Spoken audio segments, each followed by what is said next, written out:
안녕하세요, 비트TV입니다. 컨센시스 SEC 이더리움 조사 종결이 됐다. 1년 동안 내사를 했다고 했는데 SEC에서 드디어 이더리움은 증권이 아니라는 이야기를 한 것 같습니다. 자, 여기서부터는 구독자분들에게만 노출이 되는 영상입니다. 구독, 좋아요 좀 눌러주시고요. 이더리움을 건들기에는 너무나 광범위하게 퍼져 있는 이더리움 기반 플랫폼들이 많죠. 뭐 메타마스크, 오픈시, ICO, 이니셜 코인 오퍼링. 이더리움을 건든다는 건 그래서 굉장히 위험성이 크죠. 그리고 대선, 미대선 문제도 걸려 있고, 그리고 제가 보기에는 어쨌든 SEC 전 임원 이더리움은 증권이 아니다 라고 이야기를 했던 윌리엄 힙만, 그를 비롯한 여러 SEC 직원들이 이더리움을 소유하고 있는 것 같다는 의구심도 있었죠. 이더리움 게이트라는 말이 나올 정도로 어쨌든 2세대 암호화폐 비트코인이 갖고 있는 프로토콜의 스마트 컨트랙트, 똑똑한 계약을 할 수 있게끔 코딩을 한 이더리움을 건드는 게 굉장히 부담스러웠을 것 같습니다. 가장 큰 영향은 대선, 그게 가장 크다고 생각을 해요. 어쨌든 정치인들이 가장 두려워하는 건 지지율이죠. 지지율. 어쨌든 우리들이 걱정했던, 염려했던 일이 하나 사라진 것 같습니다. 이더리움 기반의 알트코인들이 거의 90%를 넘게 차지하고 있는데, 이더리움을 불러들인다는 건 그 코인들까지도 굉장히 위험해 보였지만 1차 고비는 넘어간 것 같은데 이더리움 가격은 그렇게 크게 상승하지 않고 있죠. 어쨌든 미 증권거래위원회 SEC가 이더리움 2.0에 대한 조사를 종결한다는 통보를 받았다. 이로써 이더리움 판매가 증권거래에 해당하지 않는다는 점이 확인이 됐다. 어쨌든 이더리움 재단은 메타마스크의 스왑 및 스테이킹 서비스가 증권법을 위반하지 않는다는 선언을 요구한다며 암호화폐 산업이 번창할 수 있는 규제 명확성을 제공하는데 소송이 굳이 필요하지 않아야 한다고 강조를 했다. 아직도 SEC 때문에 블록체인 개발자와 기술 제공자, 산업 참가자들이 여전히 과도한 암호화폐 규제로 고통받고 있다. 최근 브래드 갈링하우스가 그런 얘기 했죠. 이더리움도 증권이 아니다. 집 발등에 떨어진 불이나 크지 오지랖도 넓게 이더리움 편에 서서 SEC를 비난했죠. 근데 그때부터 브래드 갈링하우스의 전략이 시작된 것 같아요. 어쨌든 여러분들 아시겠지만 RLUSD 리플레이 스테이블 코인은 이더리움 플랫폼과 XRP 레저에서 동시 출격을 하죠. 스테이블 코인이 나오는데 어떻게 보면 가장 거대한 암호화폐 플랫폼들이 SEC와 소송이 전개가 된다면 좀 힘들겠죠. 이런 거 보면 브래드 갈링하우스 또한 충분히 전략적 마케팅을 하고 있다고 봐도 되겠죠. 이제 리플 소송만 정리가 된다면 전체 암호화폐가 상승하는 게 아니라 갈론만 가겠죠. 요새 제가 계속 이야기 드렸던 유틸리티, 멀티플레이어, 효용성, 유용성, 쓸모 있는 놈들만 살아남는다. 갈론만 간다. 결국 인류는 블록체인 기술로 바뀌는 사회를, 신뢰사회를, 그것도 디지털이란 공간 안에서 사용되기를 고대하고 있다. 비트코인을 이야기하고 블록체인 기술을 이야기하면서 저는 그런 말 했죠. 꽤 거창해 보일 수도 있지만 디지털이란 공간 안에서 여러분들에게 진정한 자유를 줄 수 있는 도구는 블록체인 기술이다 라는 표현을 했죠. 살짝 조금씩 이제 그 말들이 이해가 되시죠? 그거는 비단 데이터의 해킹, 위변조 뿐만 아니라 선거도 마찬가지죠. 선거. 진정 디지털에게, 스마트폰에게 내가 진짜 비트TV임을 증명할 수 있는 그런 프로토콜이 있다면 여러분들이 상상하시는 그 이상의 직접 민주주의가 구현이 되겠죠. 제가 이런 말 할 때마다 항상 떠오르는 건 그것뿐이에요. 수많은 중재자들이 사라질 수밖에 없다. 지금까지 신뢰를 위해서 이곳저곳 뛰어다녔던 사람들, 그런 직군을 통해서 경제 활동을 했던 분들의 직업이 사라질 수밖에 없다. 이게 가장 조금 저도 방송을 하는 입장에서는 말하기가 조금 그렇지만 그건 어쩔 수 없는 사회현상이 아닌가 싶습니다. 자, 어쨌든 이더리움 땡큐. 그리고 이더리움 기반화의 알트코인들도 땡큐. 그런데 지금 요거 보시면 아시겠지만 얼마 전 우리나라 금융위원장이 게리 겐슬러를 만났다는 데이터를 보셨죠? 그리고 그들이 어떤 이야기를 했는지 모르겠지만 어쨌든 7월부터 대대적인 암호화폐 숙청의 날들이 시작되지 않을까 싶죠. 지금 뭐 꽤 여러 곳에서 어피치나 빗썸 그 외 거래소에서 상장 폐지될 것 같다는 코인들에 대한 루머들이 나타나고 있죠.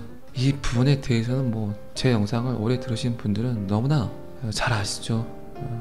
특히 김치코인 타지 말라는 이야기는 정말 너무나 많이 했었고, 일하지 않는 코인, 그냥 거래소에 돈 좀 찔러주고 술 좀 처먹고 상장시켜 달라는 청탁과 함께 상장됐던 코인들, 뭐를 하겠다고 그냥 발표만 해놓고 상장시켜놓고 천문학적인 돈을 벌어갔던 그들, 그리고 그 코인에 현혹돼서 샀던 분들, 이제 비트TV 말대로 피바람이 불 거란 이야기를 했었죠.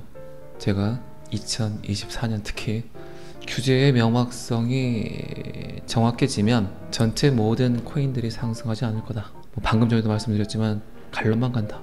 그 대신 내가 잘못했던 코인들, 그 코인들에 대한 피해 숙청이 시작될 거다. 어쩌면 자폭하는 코인들이 많이 나올 수도 있고, 그리고 이제 상패 당하는 코인들이 많이 생길 수도 있겠죠. 그리고 제가 자주 했던 말 중에 하나가 블록체인이 할 수 있는 모든 일들을 XRP 하나가 가능하다. 그래서 NFT 하나만 하겠다고 특화된 코인들, 위험할 수 있다는 표현을 굉장히 여러 번 했습니다.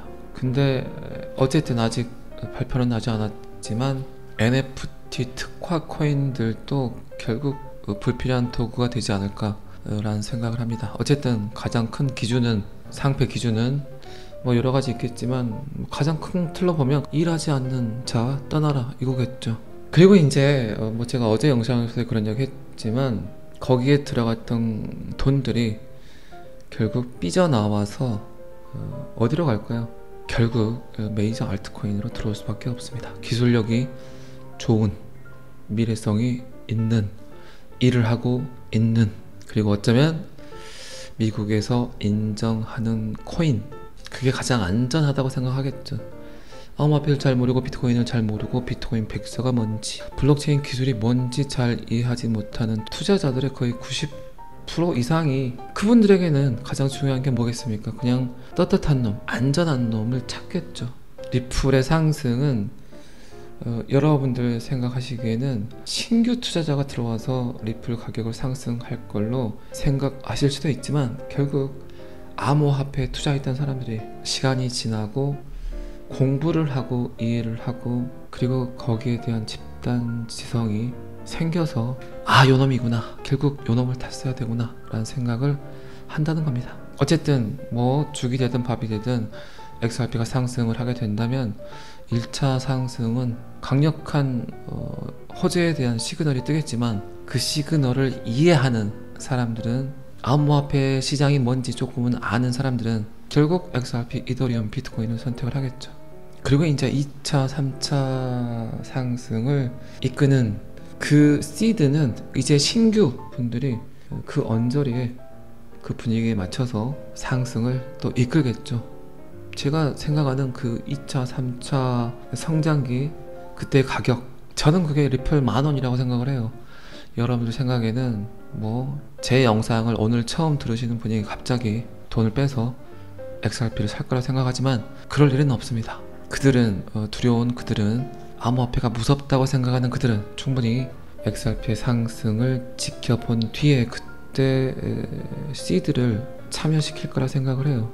그러니까 너무 약올라 하지 마시고, 뭐 상대적 박탈감 같은 거 느끼지 마시고, 여러분들이 항상 늘 그래왔듯 지금의 자리를 잘 지키고, 죽이 되든 밥이 되든 뭐가 되든 도가 되든 돈이 되든 독이 되든 가장 중요한 여러분들이 갖고 있는 신념을 유지하면서 그냥 시장을 지켜보는 게 맞겠죠. 어쩌겠습니까? 이왕 이렇게 시간이 지났고 암호화폐에 투자를 했고 비트TV 영상을 봤고, 그리고 어느 정도 커뮤니티나 SNS를 통해서 나오는 데이터들의 이해도가 높아졌다면 그래도 한 번은 여러분들의 인생에 찬란한 도전, 희망적인 도전을 해봐야 되지 않을까요? 그런데 지금 뭐 최근 데이터들 보면 시장 상황들을 보면 스테이블 코인도 그렇고 소송 문제도 그렇고 조금씩 실마리가 풀려나가고 있음을 뭐 여러분들도 동물적으로 직감하시잖아요. 그렇죠?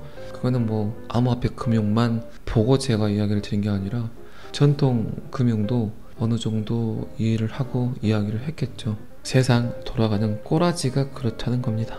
어쨌든 피해 숙청의 시간이 다가오고 있는 건지, 그리고 뭐 업비트가 지금 거의 시궁창 같아요. 시궁창, 쓰레기 하수구 처리장, 환전소, 그런 분위기이기 때문에 업비트가 쉽게 상패 목록을 작성하는 것도 좀 그런 것 같고, 도대체 SEC 게리 겐슬러와 금융위원장이 어떤 이야기를 했는지 데이터로 봤을 때는 비트코인 ETF에 대해서 이야기를 했다고 하지만 제 보기에는 충분히 그 이상의 어떤 거를 이야기하지 않았을까 생각을 합니다. 어쨌든 뭐 저뿐만 아니라 여러분들도, 우리들 입장에서는, 개미들 입장에서는, 소시민 입장에서는 그들의 판단을 그냥 기다려야 되겠지만, 저는 그렇게 생각을 해요. 저는 어쨌든 제 영상을 들으시는 분들은 XRP를 홀드하고 있죠. 그리고 비트코인, 이더리움을 홀드하고 있죠. 그리고 잡코인, 똥코인 어쩔 수 없이 타고 있는 것들도 있겠지만, 투자라는 건 전체가 다 성공을 할 수는 없다고 생각을 해요. 그 대신 5개가 실패를 해도 하나만 성공을 하더라도 충분히 여러분들이 가져갈 수 있는, 누릴 수 있는 수익률이 다가갈 거라 생각을 합니다. 어떻게 내가 샀던 모든 코인들이 다 떡상할 수 있겠습니까? 충분한 실책과 실수가 있었기 때문에 오히려 어쩌면 제 영상에 귀 기울였을 수도 있겠죠.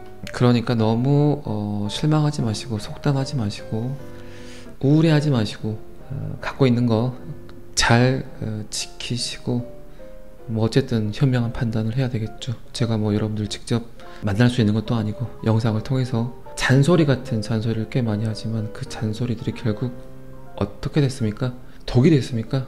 2024년 피바람이 불 수도 있다는 그 표현은 제가 뭐 거의 2년여 동안 했던 것 같습니다. 거의 비슷한 뉘앙스로 99.8%도 아니고 99.9%의 암호화폐가 사라질 거란 이야기도 했던 거 기억하시죠? 자, 오늘 또 금요일입니다. 금요일.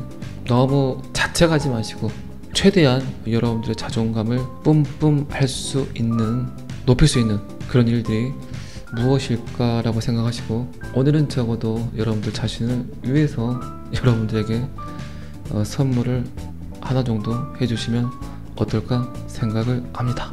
금요일이니까 삼겹살에 소주 한 잔도 충분한 선물이 될 수 있겠죠. 자, 오늘은 여기까지 하겠습니다. 구독과 좋아요는 항상 저를 너무너무 힘나게 합니다. 감사합니다. 비트TV였습니다.